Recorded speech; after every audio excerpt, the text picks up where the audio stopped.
All right. Welcome, everybody, to another exciting episode of Under the Dome. I'm your host, Alan Ork, here with my partners in crime, Sean Williams and Mr. Bob Rose. How are you guys doing tonight? Doing good, man. How about yourself? Oh, we had a twin brother. I'd send him to go do more work. It's been a heck of a week, and it's only Tuesday. Yeah. Okay. I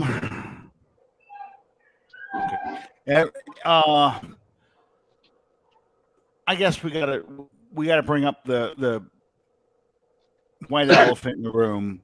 Odell Beckham Jr. got released. Nope. He was put on waivers, and there's rumors flying all over the place. He cleared waivers because nobody wanted to pick up that contract. This morning, the talk was Seattle had the cap room to pick up his contract. They were going to claim him waivers. They didn't. Now the talk is that they're going to he wants to go sign with the Packers, and the 49ers will be in this mix, and the Saints and the Patriots. How do y'all read this? I mean, so much of this is just rumors and speculations. How do you read this, Bob? Odell Beckham Jr. is going to go to the team that offers him the exact contract that he wants. And now that he cleared waivers, that's exactly what can happen. Forget the BS about he wants to go to a contender and, blah, blah, blah. If that were true, then the 49ers wouldn't be in the mix. The Saints, I think, actually have about a 40% chance of getting him. I had a hunch about 4 or 5 days ago, really once the news broke that Beckham was going to be released after Sunday's set of games. I had a hunch that he would end up in either Green Bay or New England. I had no sources behind this. It was just my own personal hunch. And then, like you said, Alan, in the last 12 to 24 hours, the Packers and to a lesser extent New England have kind of moved in to the so-called forefront of being the favorites. I think this thing will play out with a few different teams in the mix over the next year or two, over the next day or two. And like I said, the Saints are legitimately in the mix, but Odell is going to probably want a 2-year contract with a team that could contend. And forget Seattle. He also wants to be Odell Beckham Jr. And if he's not the number one target, he's going to be one of the most talked about people on the offense that he goes to. Guys, that rules out Seattle. They have DK Metcalf and Tyler Lockett. New England has a proven championship system. Green Bay has Aaron Rodgers. And yes, I know they have Devontae Adams, but Odell would still get a large portion of targets there. And, of course, he'd be the number one receiving option in New Orleans. I see those three teams being the top three, but I still favor either Green Bay or New England. Sean, your take on this? To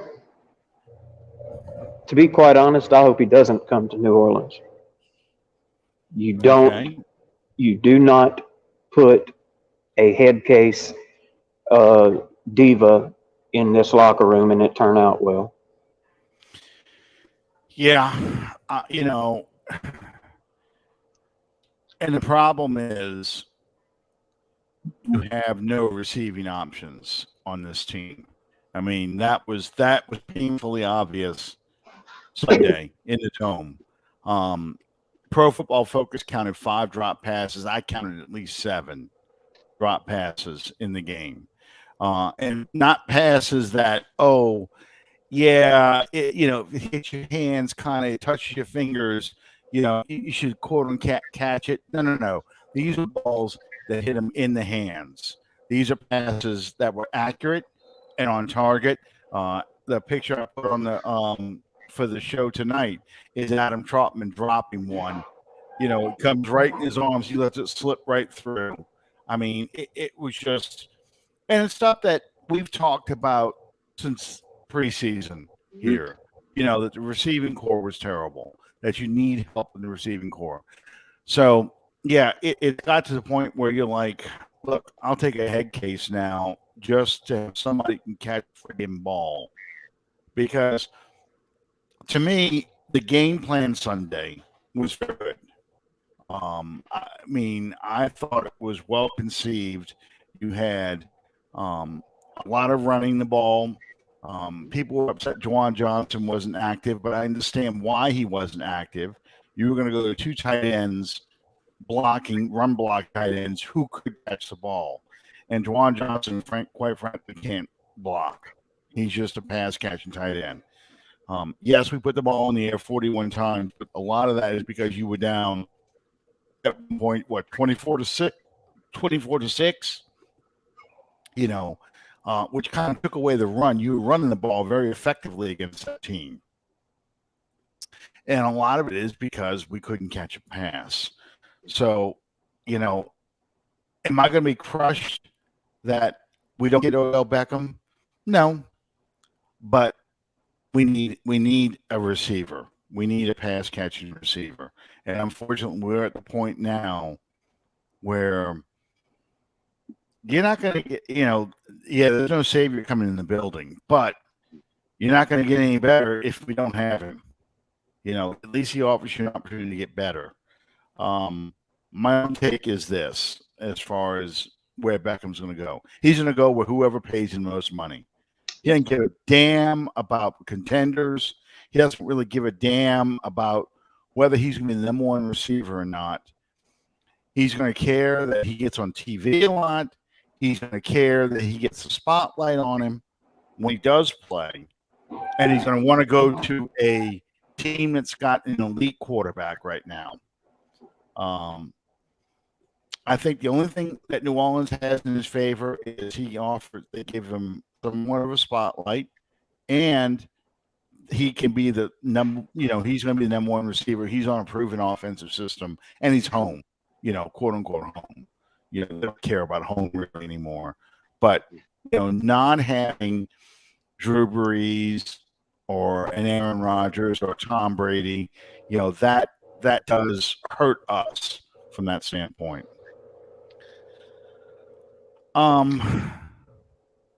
So we'll see. I agree with you, Bob. I think a couple days we'll know. He probably signs with somebody tomorrow, in fact. I think he already has a plan in the works, and they've already had contracts or parameters for contracts sent over to him as soon as he found out he was going to get released. Yeah. So I would not be surprised he doesn't sign within a day or so. Shows up at practice at his new team on Thursday, and he's catching passes on Sunday. So, Sean, Bob and I have talked about this because we both were at the game. Your thoughts of the game on Sunday? Well, it was a tale of two halves, really. Well, actually, a tale of 3 quarters and 1 quarter. Yeah. You couldn't get out of your own way in the first 3 quarters. You dropped passes, mental mistakes, penalties. It was sloppy. But then at the end, you put it together and gave yourself an opportunity to win. And the very thing that you hang your hat on, this incredible defense that we have, came up short. Yeah. I thought Atlanta had a good game plan, honestly, in this game. Using Cordell Patterson as a running back got them the matchups they were looking for. With him running those wheel routes, he would get lined up with a linebacker, and he could beat a linebacker. Where normally, unless you're Alvin Kamara or Marshall Faulk or one of those kind of running backs, most of the time our linebackers, Demario Davis and Quan Alexander, can pretty much keep up with those guys. They couldn't keep up with Cordell Patterson. And then they found ways to isolate Pitts against our linebackers. And the second thing was, what had I been saying that I wanted Jameis Winston to do all season? Matt Ryan was doing it. 1, 2, 3, get rid of it. Boom. Yep. He's letting those passes go. So we were almost sacking him, almost there. And he would just slide in the pocket just enough to, boom, throw the ball out real quick. And it was well schemed. They really knew how to attack our defense. They were not going to let Ryan sit back there and hold that ball for 3 or 4 seconds. Yeah, they really, it was frustrating to watch. It really was. Bob, your thoughts on the game? I piggyback on what you guys said defensively. I thought that Dennis Allen,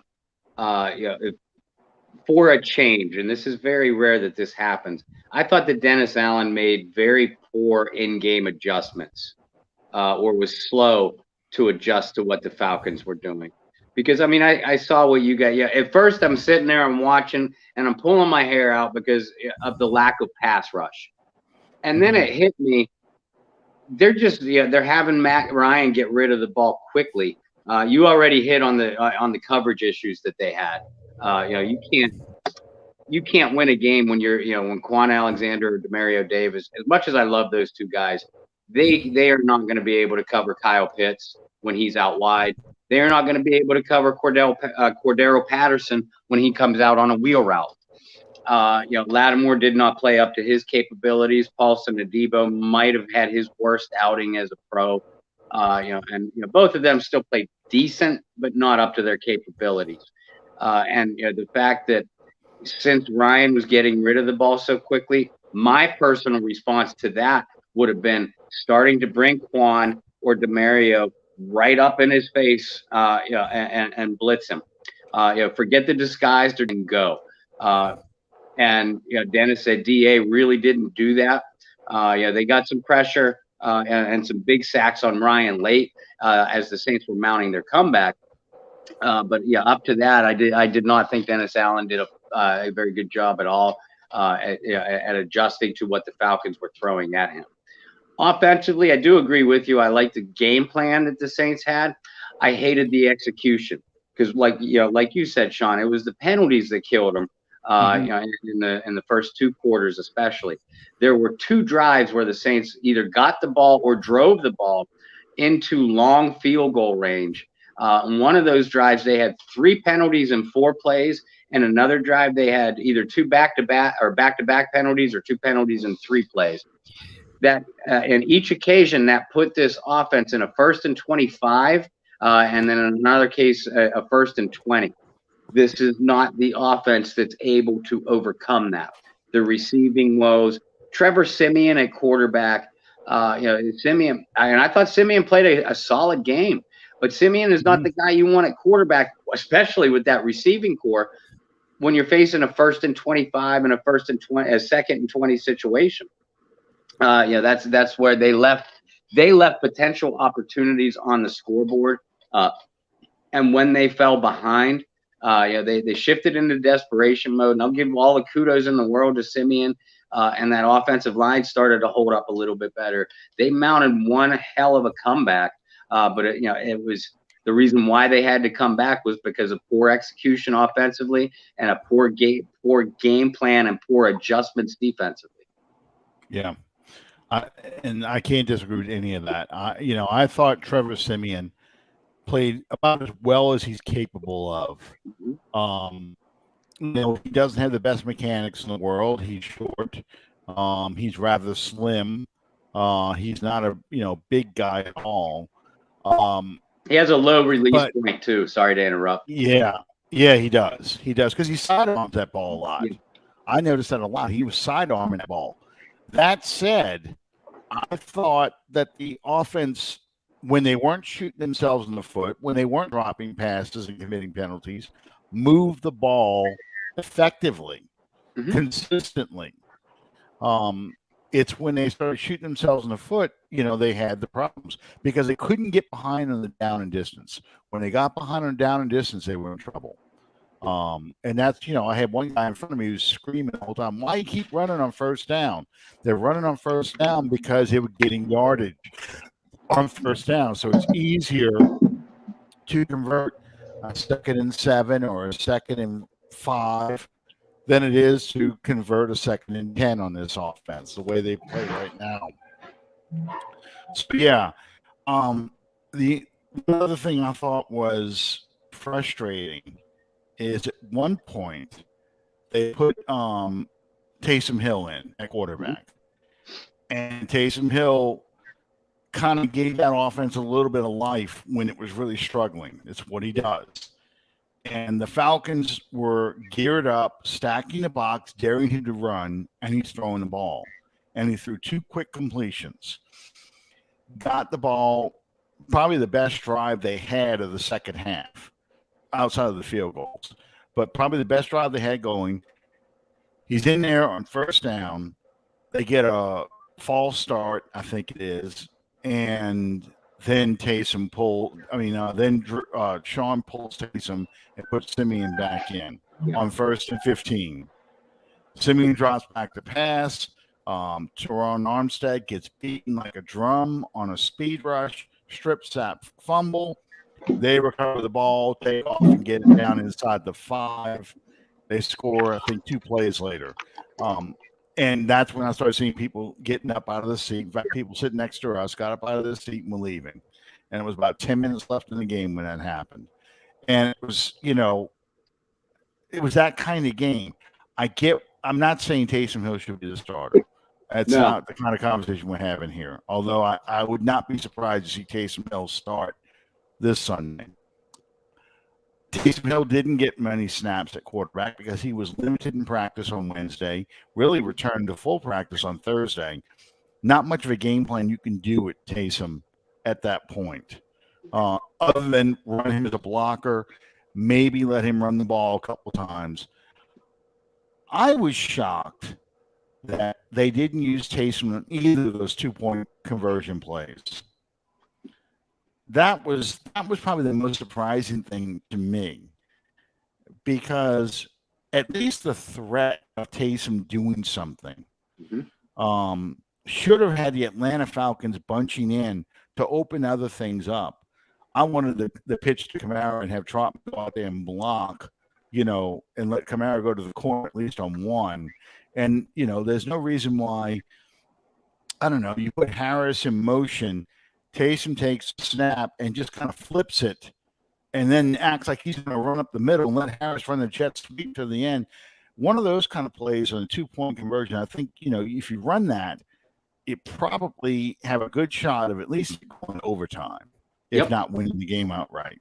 That was the kind of thing that surprised me.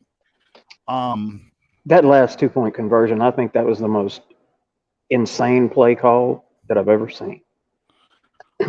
I just don't understand why they were running those plays. I know those plays, they've run those plays in the goal line before, but I just didn't think they were good against what the Falcons were going to prepare for on defense. That's why I said, if you're going to run one of those plays at the Kamara run, have Taysom in there, so at least you have the illusion he can pull the ball back on an RPO play and maybe try and run around the corner. I don't get it. I don't get it. I don't either. I mean, those are the down and distance situations and the place on the field. Those are the reasons that Taysom Hill is on this team. I mean, those are the situations that he is most effective in. I mean, hell, even if you leave Simeon in the game at quarterback, you put Simeon back in the shotgun, and you have Taysom as a sidecar.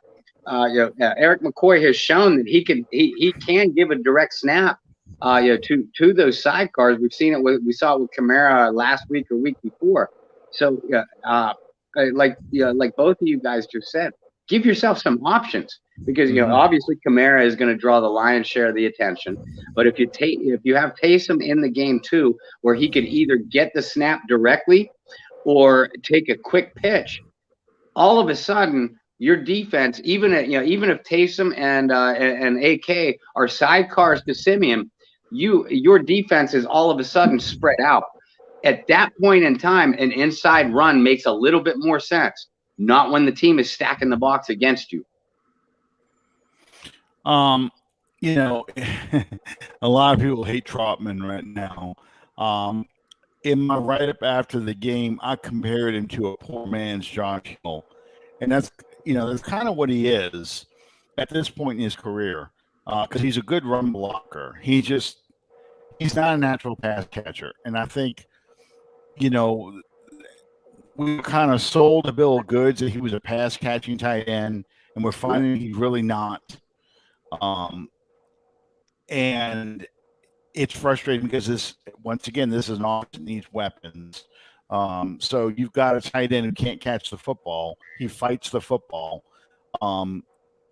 It's tough. It's tough to watch him. You feel like, ever since Jimmy Graham left, you really have been searching for that another good pass catching tight end. Benjamin Watson was too old. He was on that cusp when he took over after you traded Graham away.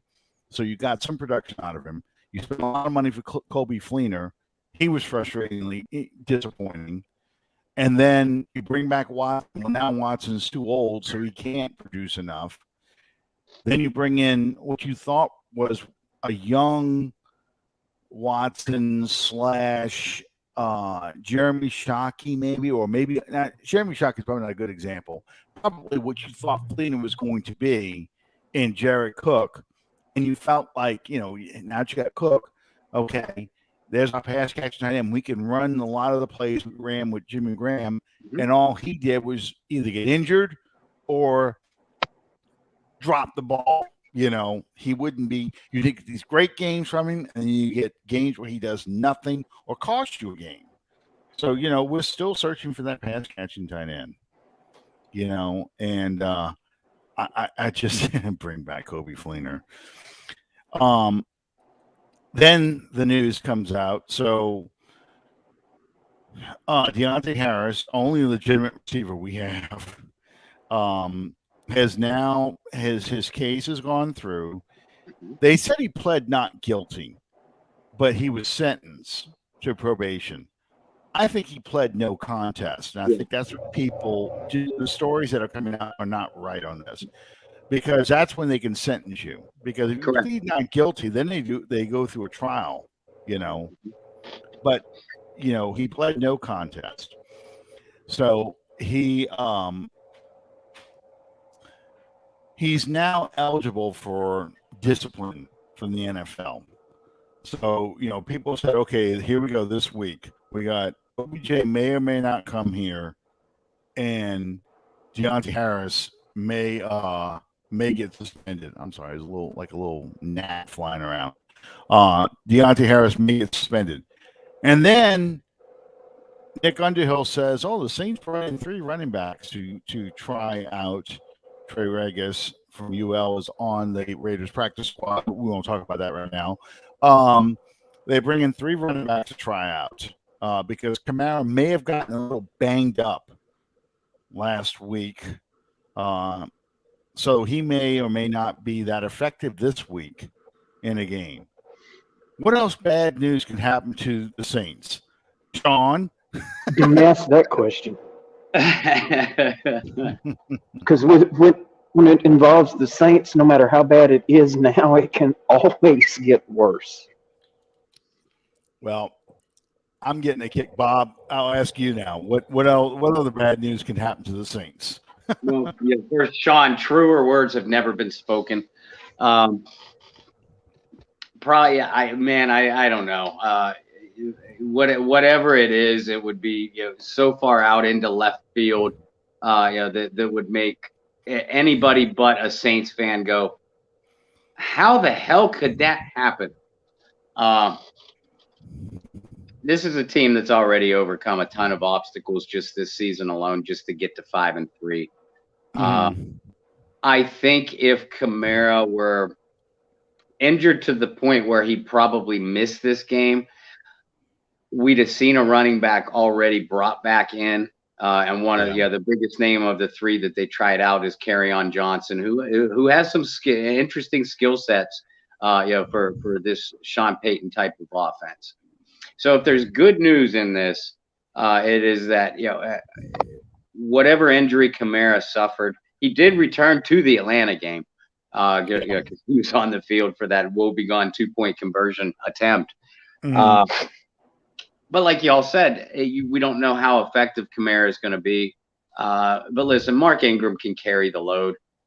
Whatever back they possibly bring in, because Kamara would be limited, would just be play a complementary role, to Ingram. But this is a team an offense that needs all hands on deck. So let's hope that Alvin is going to be healthy. What you might see is Kamara used primarily more if he is that banged up after all.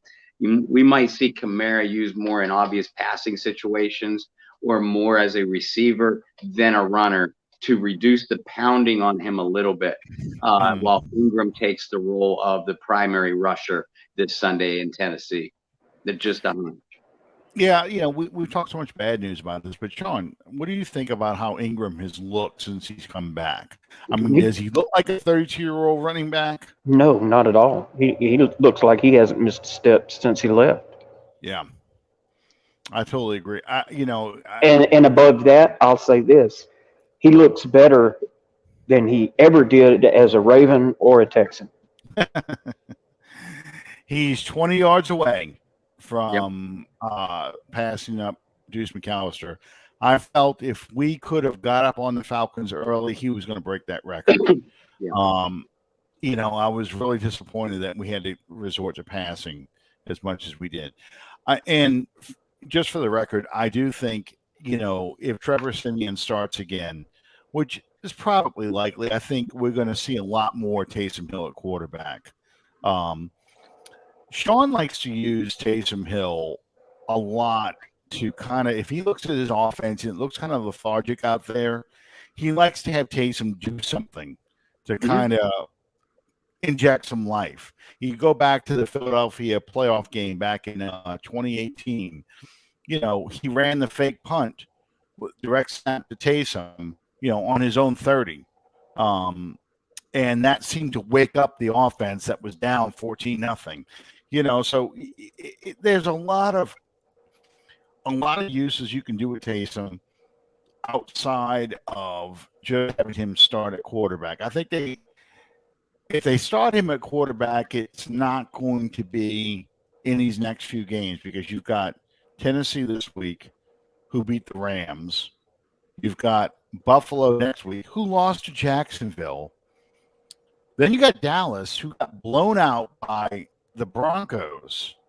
The day after they traded, or a couple of days after they traded one of their best players, Von Miller, to the Rams.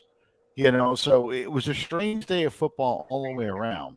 The Browns beat the hell out of the Bengals when the Bengals seem to be going back to the Bungles after they get the big upset, 2 weeks ago. Then they lose to the Jets, and now they've lost badly to their crosstown, cross-state rivals, the Browns. It's a strange year for football. And apparently I didn't watch this game last night, but the Bears had the game taken from them by the officials. That was basically a couple of drives really kept the Steelers in the game. There was some horrible taunting call I saw, and the Steelers ended up winning by a point. When I looked at it last, like the Steelers were beating them 17-0, something like that. I don't know. I can't. If the Manning's on, I honestly can't watch Monday Night Football because I can't stand those guys. They're just terrible. They are terrible. Brian Greasy offers nothing. I don't mind Steve Levy. I just don't think he's a very good play-by-play guy. He's a good sportscaster, but not a play-by-play guy. Right. And I've already said my piece about I forgot his name again. And we were talking about this last week. Louis Riddick. I don't know. It's like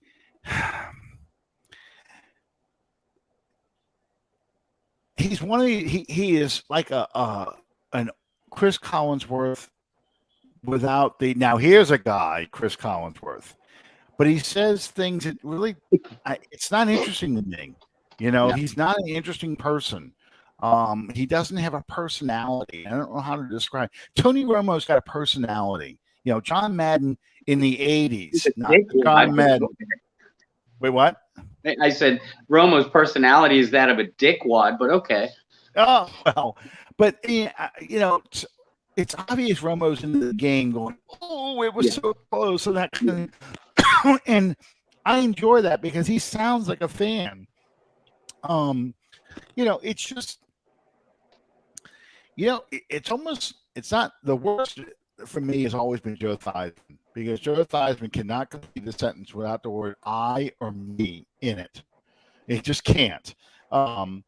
So, and I know we get on these kicks about the sportscasters and stuff, but that's what really takes away my enjoyment of the game. I put the game on and I start hearing somebody talk, and I'm like, oh God, I just can't take it. Joe Buck and Troy Aikman, this game's gonna be painful to listen to. I actually enjoyed when Charles Davis was on Fox. I really enjoyed Charles Davis's commentary. I thought he said a lot of good things. When Solomon Wilcox was around, I liked Solomon Wilcox a lot. Another former player who had intelligent, interesting tidbits to throw into the game. I didn't like Kenny Albert. I didn't like Tom Brennan when they were on. I didn't think they were very good. But to me, the play-by-play guy should be a minimalist, and again, this is me growing up with Pat Summerall. A minimalist. You just hear him go, Sims, Bavaro, touchdown. That's basically a minimalist approach to it. And then John Madden's the one losing his friggin' mind on this. Look at this play here. You see Jim Pert, you see that shirt right there? That's to make sure he didn't get hold. You can't even read the 6 and the 4 on his jersey anymore. It looks like somebody made out of taffy or something. That's John Madden talking about. This is why he doesn't hold, that kind of thing. So I enjoyed that. I thought it was funny. He did the whole thing about the water coolers, the mama water cooler, and Papa water cooler, and they made the baby one. He's drawing an arrow. That was fun. I mean, that was Madden in the 80s. When you got to Madden in the late 90s, early 2000s, then he was kind of more of a parody of himself. That's the one Frank Caliendo made fun of so much. But,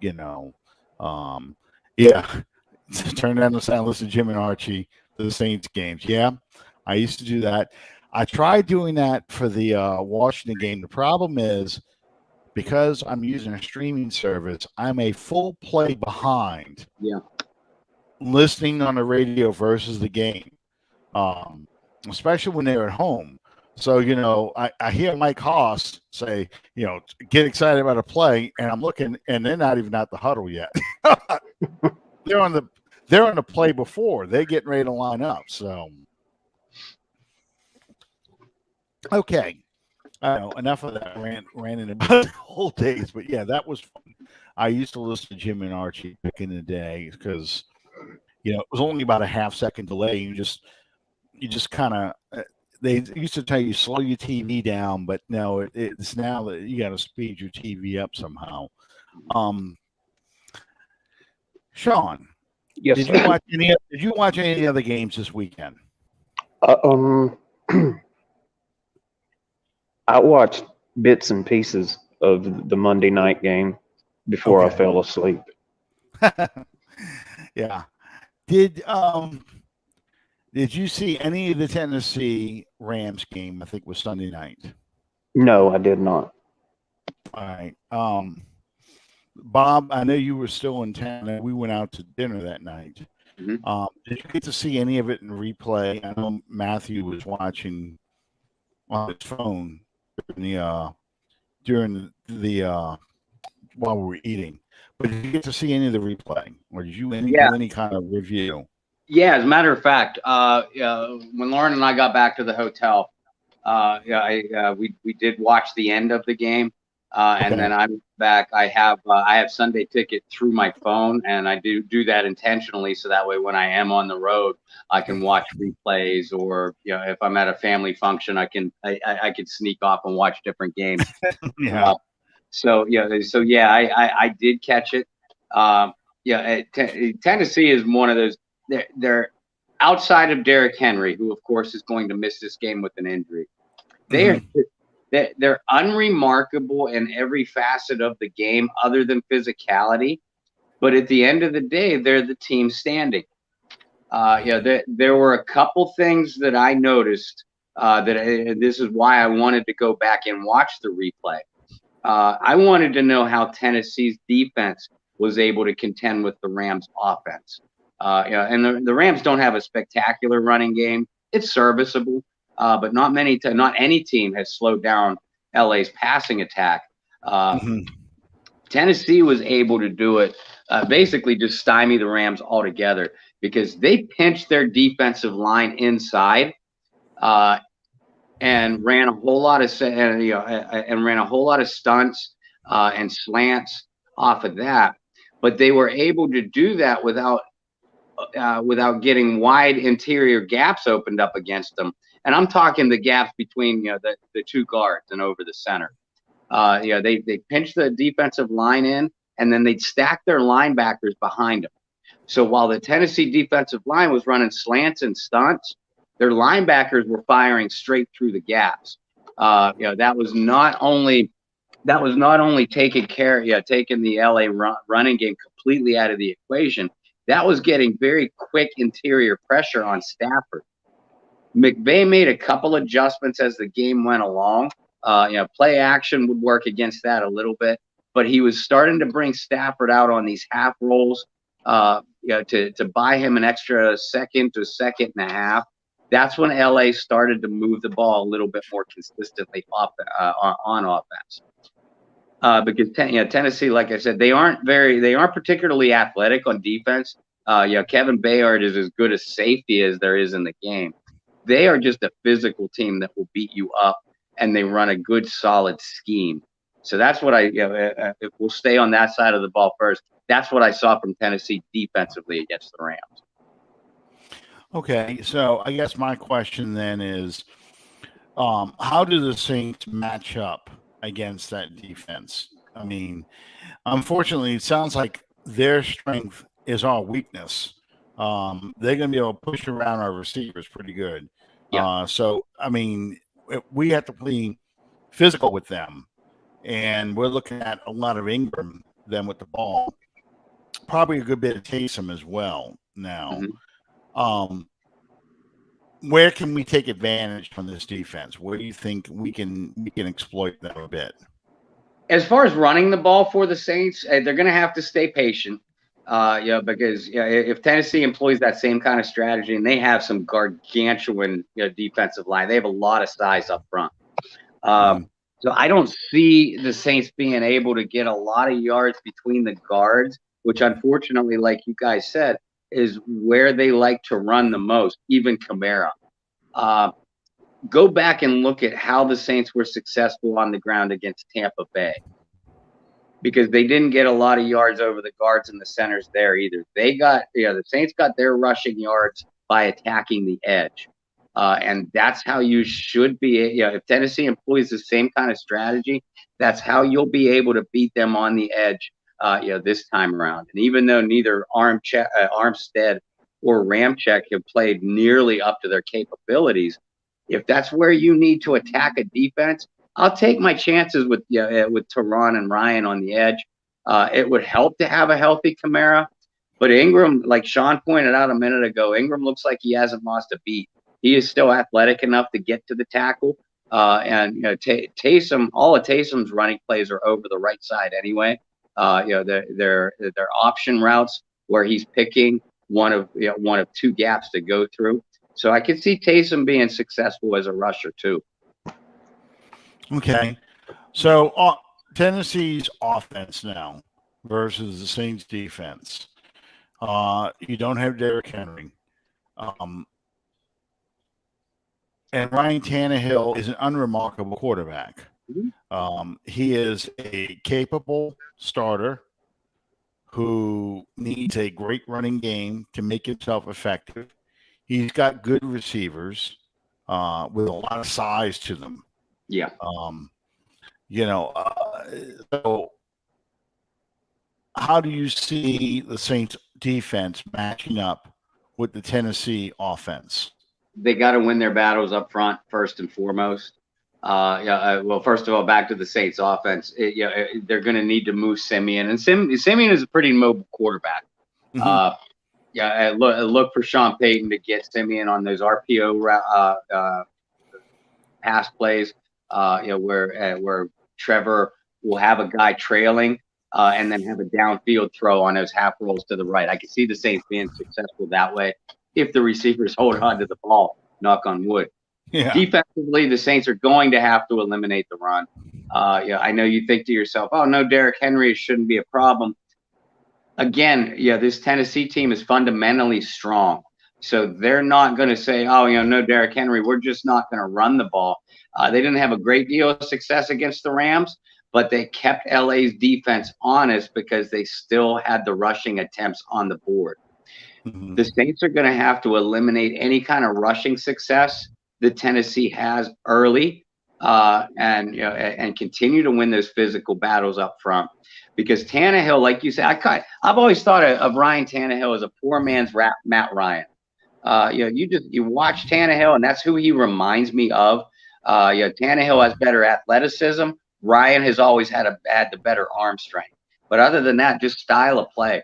Tannehill will hold on to the ball to make a play. That's when this defensive line, and any blitzes that Dennis Allen runs, they have to get to Tannehill very quick because A.J. Brown and Julio Jones, their whole receiving core has good size, but Brown and Julio Jones are their main receivers.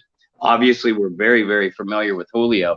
He's nowhere near the receiver he was, but he still can win those physical battles.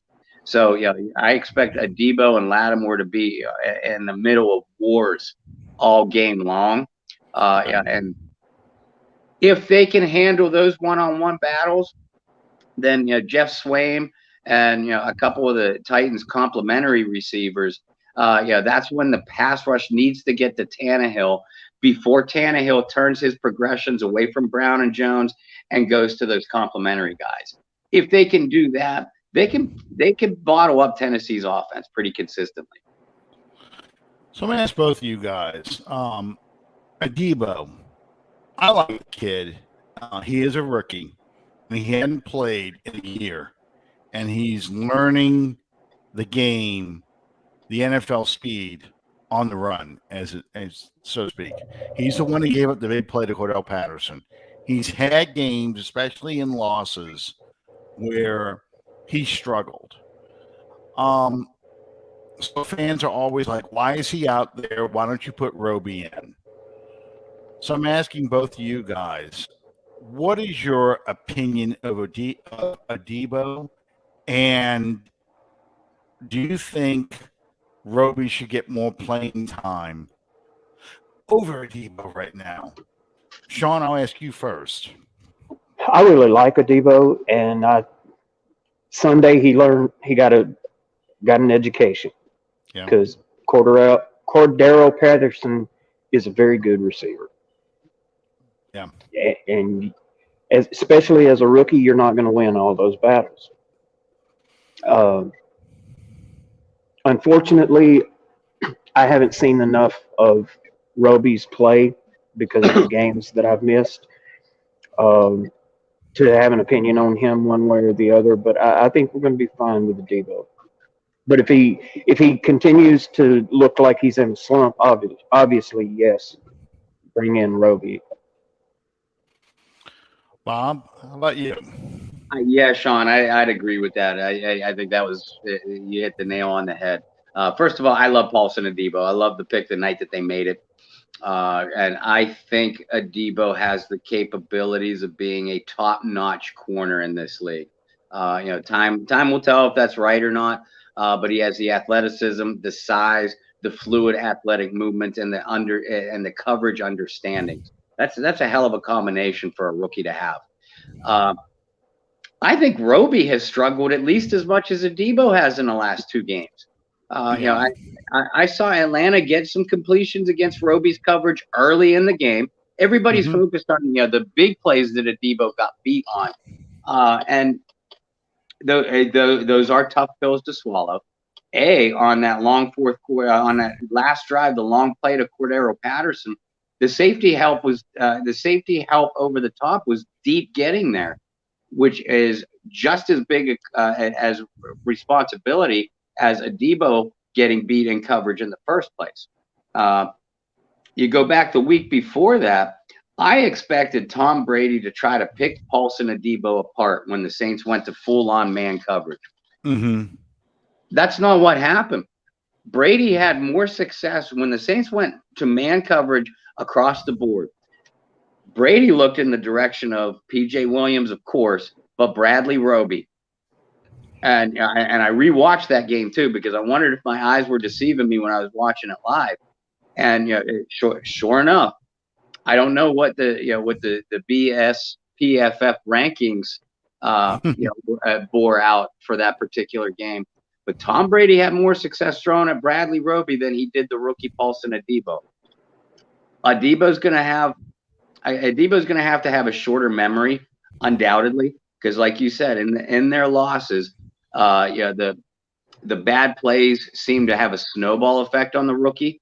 So he needs to level out his mental stability a little bit, but physically, and I like Bradley Roby a lot too. Don't get me wrong. I always have. I thought it was a good trade when they made it. Adebo is the better player. He certainly has the higher upside, but Adebo is the better player now. And Tennessee just doesn't have a deep enough receiving core to really warrant. It wouldn't surprise me unless Adebo struggles again. And if he does, I agree with you, Sean. You got to bring in Roby for veteran stability. If Adebo is playing okay, this could be one of those games where Bradley Roby only sees 5-7 defensive snaps. Yeah. Again, it's about expectations. I find that a lot of Saints fans get into the mindset of you're either an all-pro or you're trash. There's no in between. Everyone's either got to be the best player to ever play the position, or they're just total trash.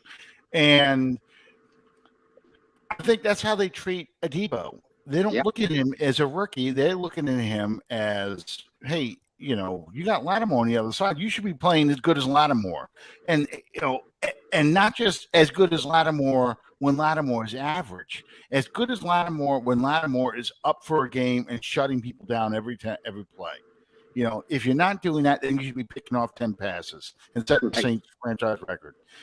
And it's like when he makes a mistake, for me, he's got a short-term memory and he bounces back from that. He is not Fred Thomas or Johnny Poe or, start throwing names out there. Alex Molden.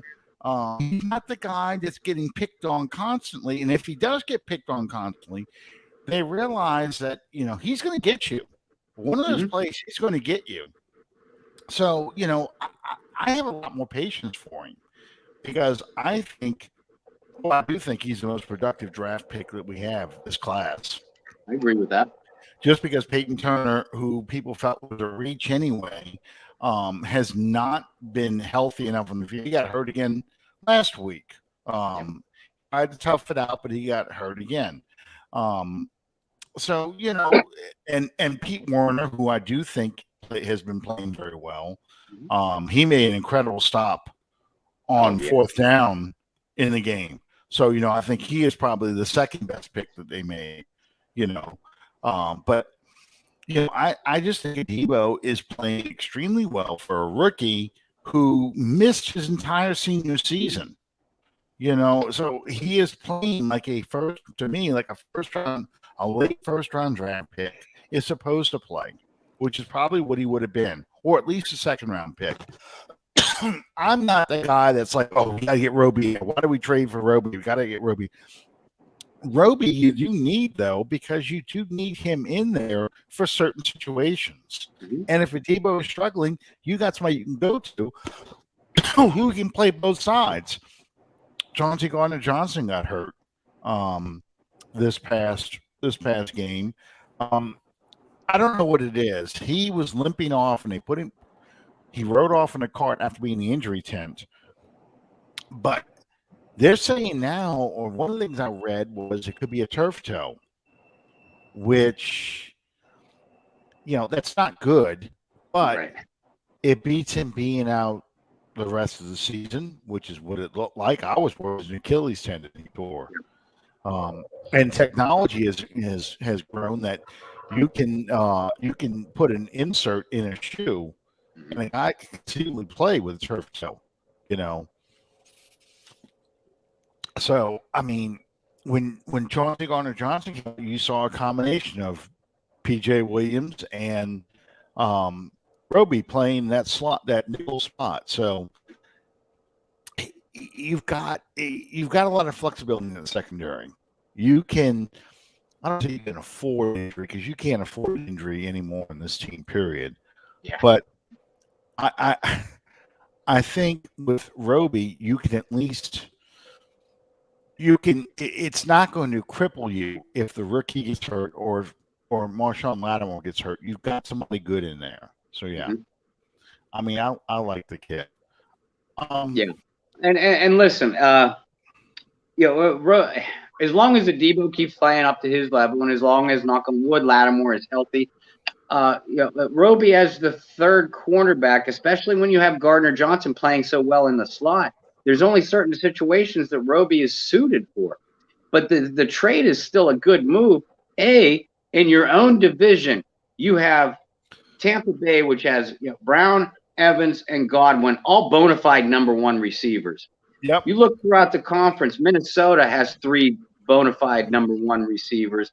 LA has, 4. Yeah, they had 4 before they released Deshaun, but they have 3 bona fide number one receivers. Dallas has 3 bona fide number one receivers. You're going to need this depth. Yes, absolutely. Absolutely. I mean, yeah, you people just don't get it anymore. They're like, if you're not starting, you're either starting or you're trash. That you have no role in here. And my thing is, yeah, I keep saying that. Yeah, I'm hoping. I was hoping he'd get the ball and rush for a touchdown and break it on that. The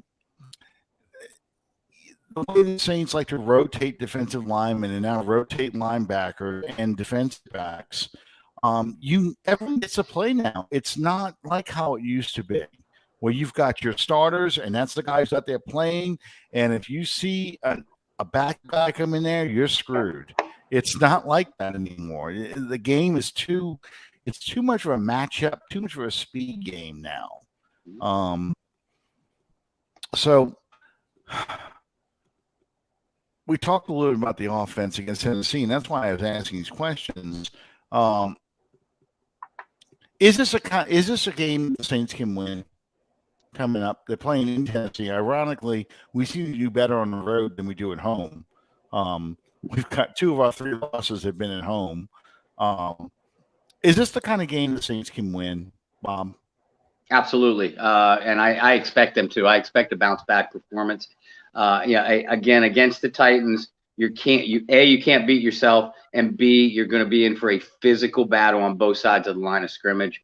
The Saints have proven. I think the Saints like that kind of game, though. They like to really brawl with other teams. They are not and we say, all 3 of us say it time and time every week. This is not the 2011 New Orleans Saints. This is not even the 2016 New Orleans Saints offense. This is a team that prefers to take you behind the woodshed, and they don't care who's watching. They want to kick your ass. That's the same kind of team that Tennessee has. And Tennessee is a little bit, they have the ultimate ass kicker in Derrick Henry that's going to be sitting on the sidelines. So I do expect, as long as the Saints don't make mistakes early and they avoid turnovers, this is exactly the kind of team and game that I expect New Orleans to come out of here with a win. Won't be pretty though. It's funny. The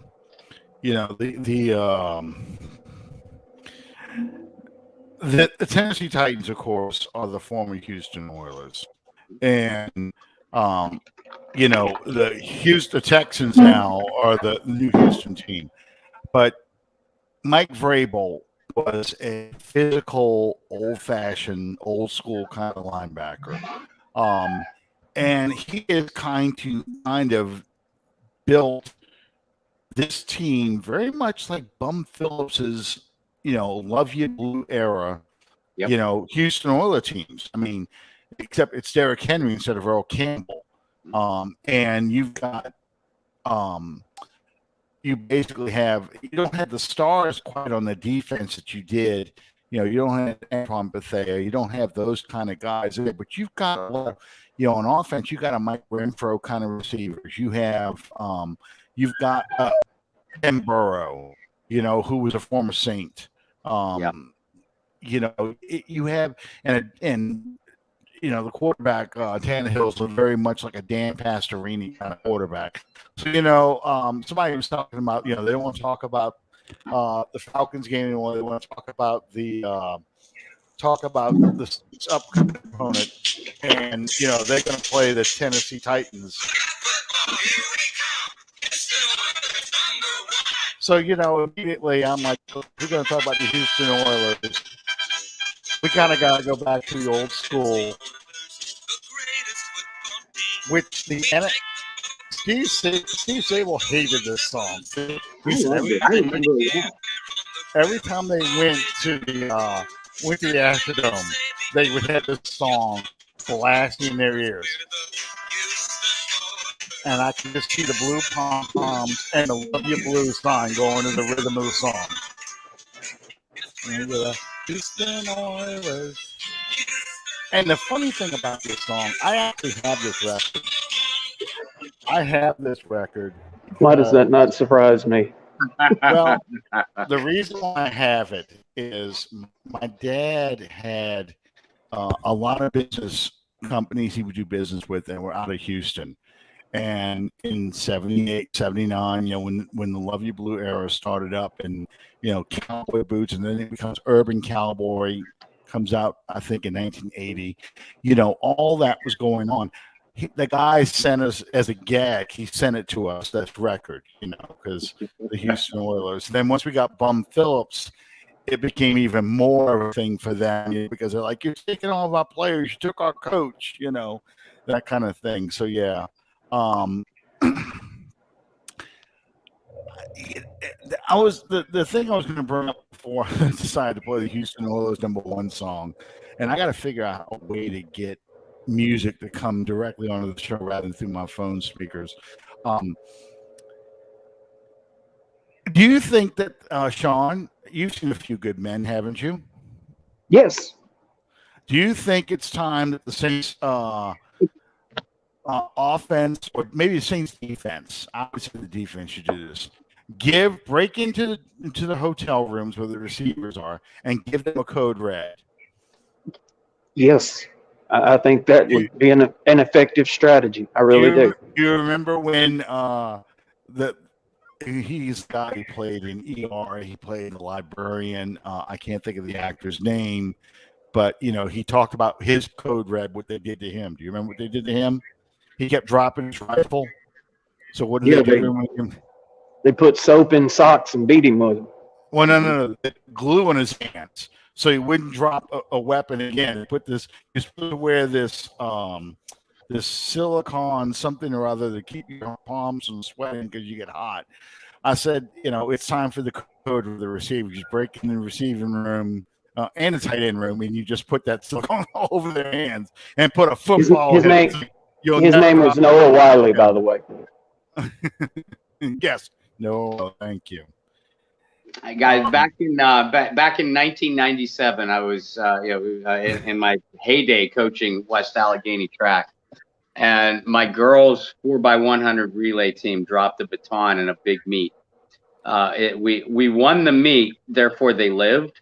But their instructions at school the next day, I handed each one of them a baton, and I said, "You will carry this to every class. In between classes, you will eat with your lunch with one hand because you will be holding it with the other hand."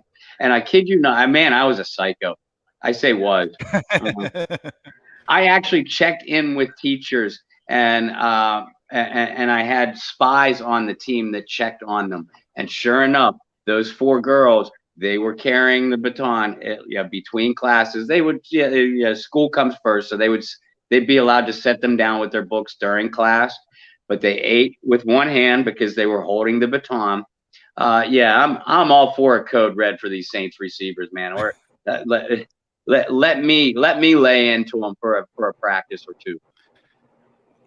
So, and I asked this question not just because I wanted to talk about A Few Good Men, and I was going to play the clip of "Did you order the code red? You goddamn right I did." I love that scene. Have you ever seen?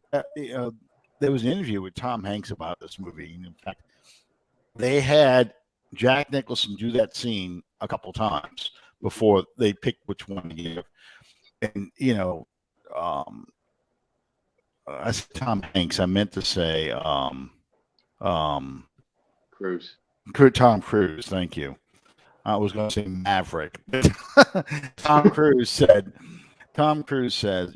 he did this scene the exact same way with the exact same tone and the exact same emotional intensity every single time.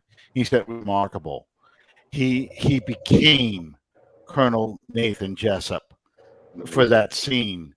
And then when it was over with, he's Jack Nicholson again. But he said it was a transformation. It was eerie.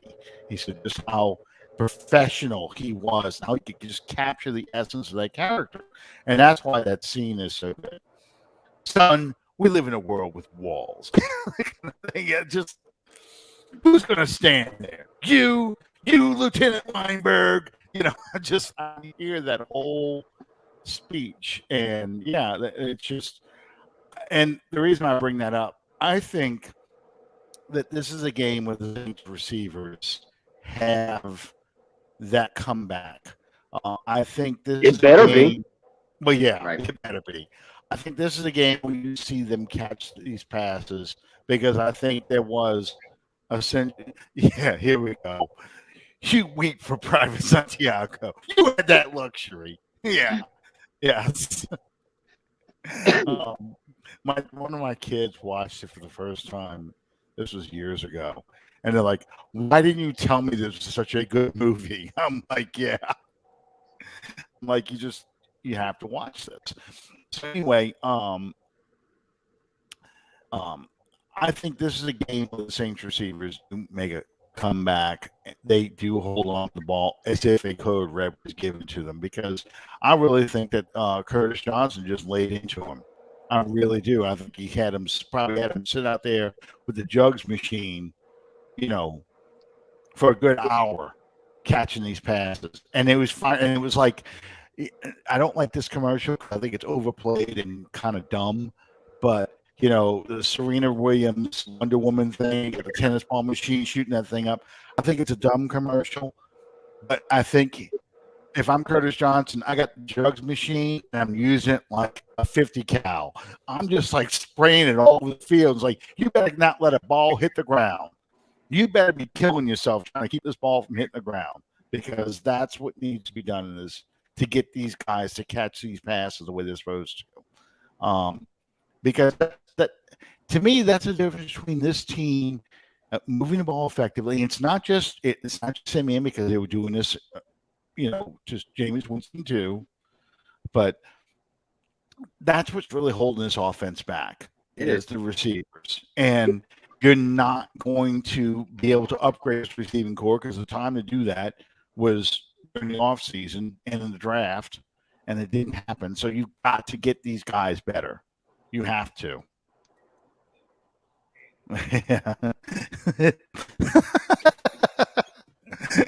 These bums are going to continue to struggle. Their bums rock. I tell you, bums. Yeah, yeah. I know. I'm fooling myself, but you have to get these guys have to at least catch some of these passes. I Yeah, mean, 'cause and Simeon is playing as I think one of you made the comment earlier. He's playing as good as can be expected, but he has got to have some help. yeah, I I should have mean, read this Mickey's voice. Deontay Harris is by far their best receiver. And I mean, even he had a drop, at least one drop on Sunday. Mhm. Marquez Callaway has showed us that he has the potential to make plays. Neither of these guys are number one receivers. That's why we said earlier, a guy like Odell Beckham, at the very least, is going to be a bona fide playmaker, but he's going to free up defenders for Callaway and Harris to make plays. So Callaway and Harris will be much better players. And we were talking about that exact kind of thing, how the Saints offense would transform with Michael Thomas back. Now, Odell Beckham is no Michael Thomas, but it would have that same kind of effect. Without them, then it's without Beckham, and none of the three think that he's going to be a Saint at the end of the day. It's on Callaway and it's on Harris to finish plays. They need to be more consistent playmakers. Kenny Stills, he is what he is, man. I counted 3 drop passes from him on Sunday. But we've seen that he can make plays deep. But you don't want him as your top 1 or 2 receiver. It's got to be the entire unit needs to be better. There's no question about it. But Callaway and Harris need to lead that charge. Okay, let's see. This new person, Noah Arnold. Welcome, Noah. I think a fantastic point when the receivers are holding the team back. If a lot of the catches are made, the Saints have a better chance of winning the game. Absolutely. Absolutely. Yeah. Yeah. And this is Sean Payton's own fault. He's sitting right across the table from me. Oh, okay. Good. I hope he's a Falcons fan too. Oh, is he? Okay. Yeah. Yeah. Noah Arnold. Okay. Good. Welcome, Noah. Yeah, I mean the thing about Sean should Emmanuel Sanders leaving. I understand it. It's you don't have the cap space. You have to release receivers to alleviate cap space. To me, it's unforgivable that you did not use an early draft pick on a receiver. Yep. We can debate about Peyton Turner all day long, but there was the opportunity at least to take a receiver there. You thought you'd get Michael Thomas back, but you still needed a speed receiver. You needed someone to stretch the defense, and you were fooling yourself if you thought Deontay Harris could play 17 games as your number 2 guy. That's not legitimate. And the other guys are all 3s and 4s. And that's why this team is struggling. You were able to survive without Michael Thomas in 2020 because you had Emmanuel Sanders and you had Jared Cook. But that playoff game against Tampa should have taught you what happens if you don't have a healthy Michael Thomas and the team doubles up Sanders and you got rid of Cook. But that was your number 1 outlet. You had to go to Cook the whole time because that was the only other legitimate receiving option you had. This idea that Traquan Smith was going to, mature because he now has somebody to throw deep. That just wasn't going to happen. He has never shown that ability. All he's shown is he's good in spurts. He's not a consistent guy. So, yeah. I don't think Lattimore is fast enough to play receiver, but to me, you should have at least brought in a veteran receiver early. I would have loved to have gotten Kenny Galladay, who ended up going to the Giants. I think you could have structured a deal that you could have brought this guy in. I don't know why. I mean, maybe they tried and he went with the money with the Giants. I don't know. But I mean, that's the problem you have with this team now, and you're going to have this all season. Mm-hmm. And now that you're playing essentially your third string quarterback, you've got to. You don't even have the running ability anymore of a Jameis Winston to kind of help out your offense and steal some first downs. It's just it's frustrating as anything. And my expectations for this season were not great. Yeah, we talked about being 11-6 beginning of the season, but my expectations were not that this team was going to make a championship run. Actually, I thought that we were going to have quarterback problems all year, honestly, more than receiver problems. But I should have known Peyton can make almost any quarterback look good for a small amount of time. So we're going to be able to ride that out. But not having a receiver really, really hurts. And Kenny Stills, that was the other point. We talked about this Sunday night, Bob. Kenny Stills, one of the drops he had, I'm going to give this kind of a wash. It was the snap that we were talking about where Simeon bobbled the snap. That happened right in front of me in our end zone. Stills ran a corner route. He went straight to the back pylon, and he was open briefly. And if Simeon would have got the ball cleanly, he would have been able to hit him for a touchdown. But he bobbled it. And the most frustrating part about this is that Stills saw that and didn't come back to the ball to cut the corner off. So, it's a twofold thing. Yes, the timing was off on that. But secondly, you didn't come back to the ball to at least give your quarterback a shot. You could see the timing was thrown off, and it was frustrating. It was frustrating. Yeah, and I mean, it's those tiny little things that are the difference between an average receiver or a good receiver, and a good receiver and a great receiver. And anybody will tell you that. There was another play. Two of them was Stills. That we talked about Sunday night too. They would have been very good catches. In one instance, the throw from Simeon was right on target. It was along the sideline. It was right on target between three Falcon defenders, and two of them were hitting Stills. But he got both hands on the ball, and I admit it's a tough catch. But again, somebody has to make that play at some point. You might not make it every time, but somebody needs to step up and make a play like that for your unit. And nobody has for this Saints receiving corps. No. The closest you have is Harris. And that worked when you had Winston throwing his favorite route, which is a deep route or a steam route or go route. That's who Winston was going to. And Callaway has his moment. None of them are consistent. Right. Stills the veteran. He's been in the league, 7 years? Maybe 8 years now. 8 years, because he came in 2013. He should know well enough that he should be able to come up and get the ball, and he's just not.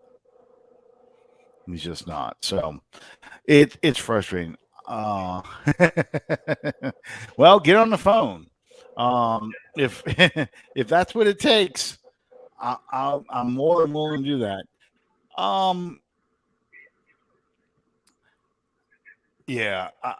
KC, I can't imagine going to Kansas City.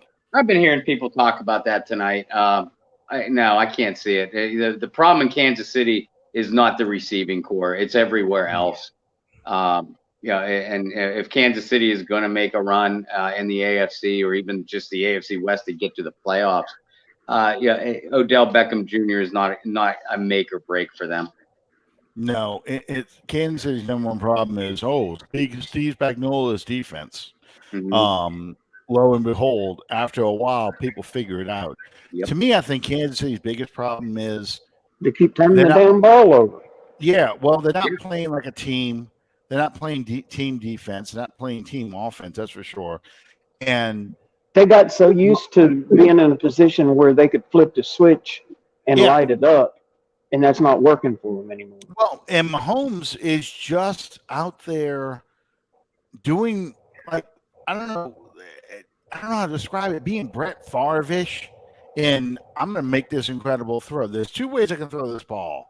I can either throw a nice little dump off pass to somebody, or I can throw across my body this Dan Quisenberry looking sidearm underneath ball that the ball is going to sail up and go over, and it's going to make all the highlights.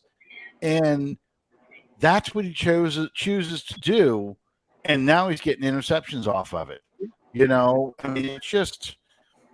You like that baseball reference, Dan Quisenberry? I go dig because that was the oddest pitching style I'd ever seen in my life.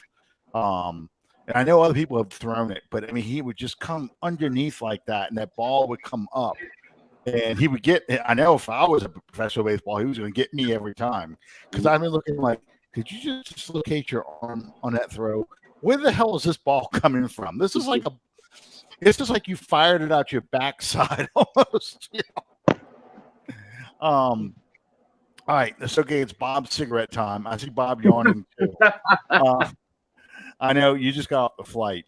Last thoughts about the Tennessee Titans game. Sean, what do the Titans need to do? I mean, what do the Saints need to do to beat the Titans?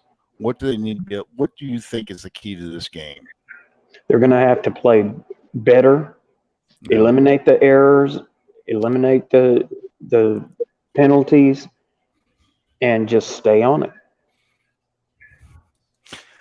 How about you, Bob? What do you think is the key to the game? Again, and all three of us were talking about what a physical battle it's going to be on both sides.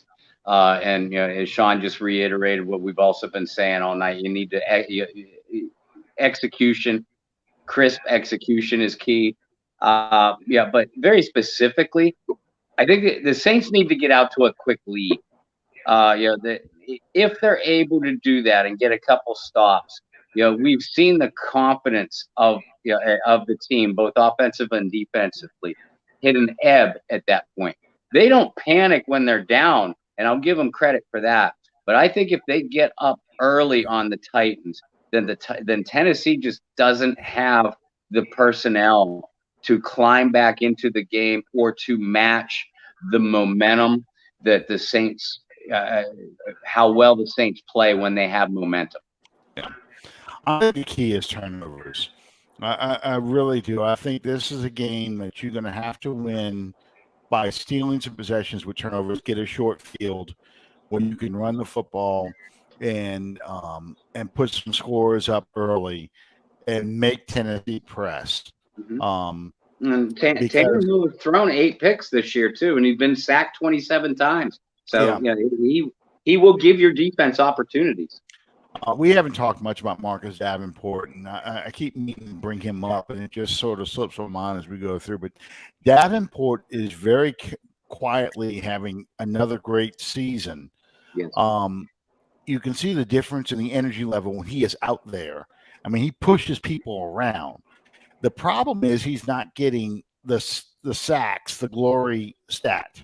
So people don't see it. But I watch him on a lot of plays, and he is just killing guys. When he can get his hands on you, he's throwing people around. He's throwing guys into the quarterback and stuff. And I think defenses are very aware of this. I saw that Davenport made the Pro Football Focus 90 list this weekend. I really like him. I like the game he plays. It's just unfortunate he just does not get that glory stat of the hey, old man, do you need I thought it was a blanket you were going to put under. Let's say you need something else there, old man. You got a blanket, you need me to put on the soaps for you. Is it 700 Club time? Are you going to watch Robinson or something?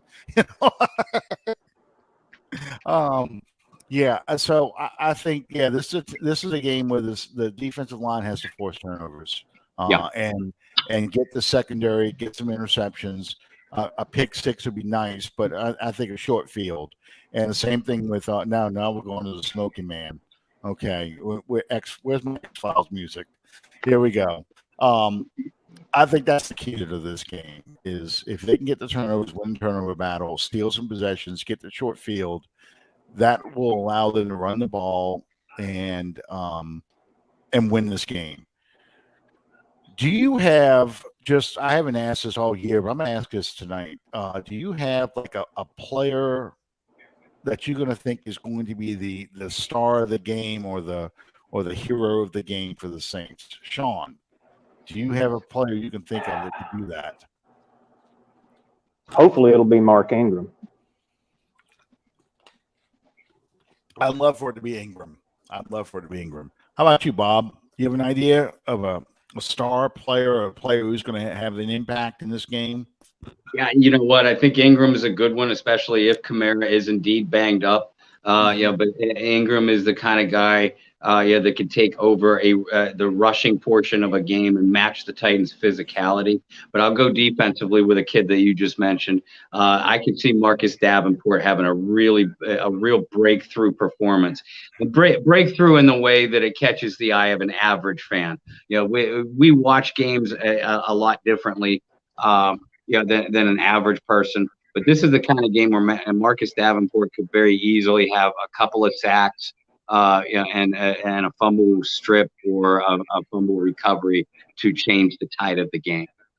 Yeah, I like both of those picks. I'm gonna throw one more name out there. Probably the we haven't talked much about him either because his greatness as a Saint just stands out all the time. But I'm going to throw Demario Davis in the mix. Yeah.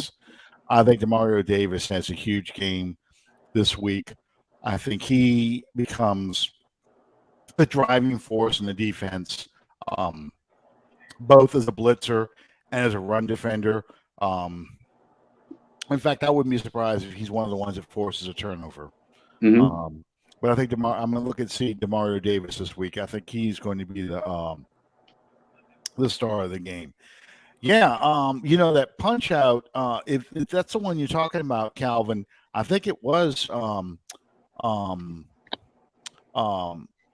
Davenport that knocked that ball out when the Falcons were trying to just center the ball so the kicker would have a good place to kick it, and he's holding the ball like this. I think it was Davenport that punched it out to get the forced fumble, and he's just. I really think this is going to be a game where the defense really shines and makes a difference. I totally agree with that. I think that they can win this game because they don't have Derrick Henry. And I still like our matchup when we're playing well, the passing game, the Saints defense against the Titans passing game. I think we can do something like that. Davis be his pick. Okay. It was Davenport. Okay, I thought so. That happened on our end zone, and I was too busy screaming, ball, like they don't know, pointing down. I do that too at home. I jump up at the TV and go, fumble. Like my wife's looking at me like, they can't hear you. Why are you screaming? I'm like, because the ball's on the ground. You got to say it. Mm-hmm. Adrian Peterson revenge game. Butler, you got to stop. Yeah, I don't know. Adrian Peterson wasn't even long enough to develop a revenge game. Although Jackrabbit is on the Titans. Yes. So, you do have to deal with that. Wouldn't mean that AP holds slow. Yeah. Yeah, they got to whip him into shape. Oh, I'm sorry. This is the wrong time for that joke. So, anyway, thank you guys for joining us tonight. I appreciate you guys always. Bob, for you just flew in a few hours ago, and you're staying up till 10:40 your time to do this. Sean, you look tired even from the get-go, and I know you got to stay up all night while you smoke your meat. So. Yeah, he just got on the Titans because of Henry. Yeah. So So yeah, so and always all the people who chime in on this show, I appreciate all y'all being on here. Even Life of a Saint, I appreciate you being on. Especially you, John. Especially you, John. Yeah. So thank you guys. Join us. We'll see you next time under the dome. Good night, everybody.